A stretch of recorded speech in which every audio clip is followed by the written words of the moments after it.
and hope and pray that it grows. That's it. But yeah, the conversation is very loaded. It's a very loaded conversation, but I think we should always approach it with a level of understanding. It's hard. Thank you so much. But also for folks who are having fertility issues, this is a perfect time to have a conversation with folks about some of these products. Correct. Yeah. Correct. Yes. Conversation definitely. And fibroids, yeah. Yeah. Here when I first came in, beautiful, wonderful, excellence. I love to see the Black excellence. But I want to say, because I had an epiphany myself, for myself.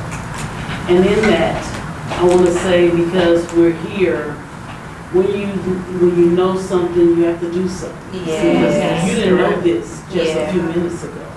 And we walked in here just to hear everything that you shared.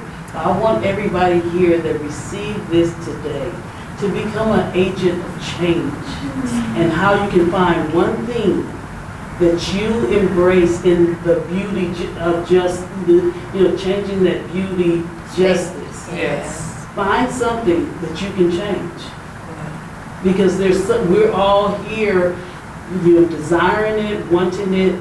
There's something that you can change to make the tomorrow better. Oh, that was nice. She can't ask her question. I'll be around, so. Oh, okay. Yeah, this is really helpful and very opening. Denise is one of my closest friends, and I know she's talked about this, but I think also hearing it from other folks is just making it more aware of the importance of checking labels and saying what is going on in your body. I guess my question is around the advertisement piece, and if you've worked within that space, because I know for example, there's been a huge movement towards not having sulfates and parabens and shampoos and conditioners and all those things. So I guess because there's popularity in wanting to have clean products, are companies essentially lying for advertisements for when it comes to certain things like that? And then how can we as consumers protect ourselves from those maybe false advertisements that may exist?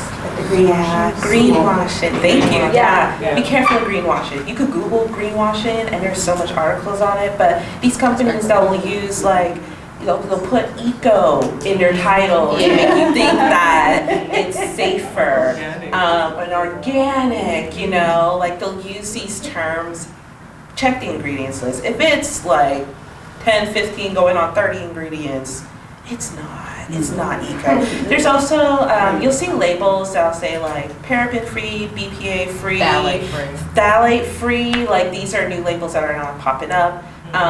BPA-free, I just stay away from plastic. Yeah, I just stay away from plastic. Yeah, because what they do is that they'll put BPB and all these other similar, as BPA, and it's the same thing. It's the same. It's the same thing. Just, So it's greenwashing. It's very frustrating because it does feel like they're lying to us, right? It does feel wait, I thought I was doing the right thing. Why am I still getting sick, or why I still have a rash?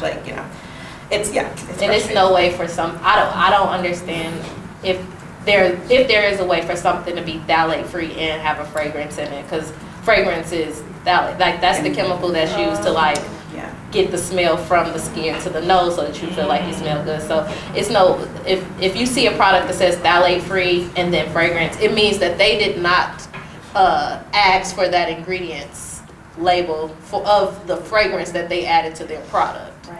And so they say, we didn't intentionally add phthalates. So good. That's another loophole, right? I'm telling you, So there's so much.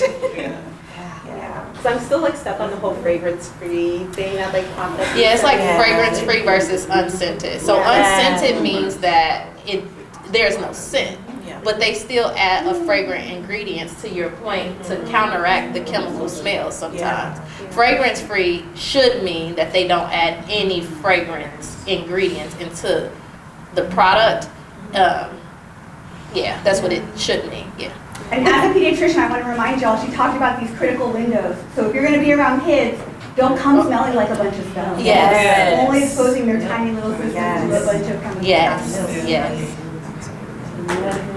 So I wanted to highlight some of the words that they use in advertising to get the consumer to want to buy, which is like fresh and clean and stuff. You mentioned earlier that, you know, they will say, you know, us black folks are dirty and stuff like that. So they use the lingo, whatever is, you know, the, I don't know, the flip side of that. Odor protector. Yeah, yeah. So. Yeah, the whole body DO situation. Yeah. Yeah. You could put the chemical on your whole ass body now. Yeah. Oh yeah. Crazy. Crazy. Yeah. Would you like us to stop or? Yeah. All right, thank you, y'all.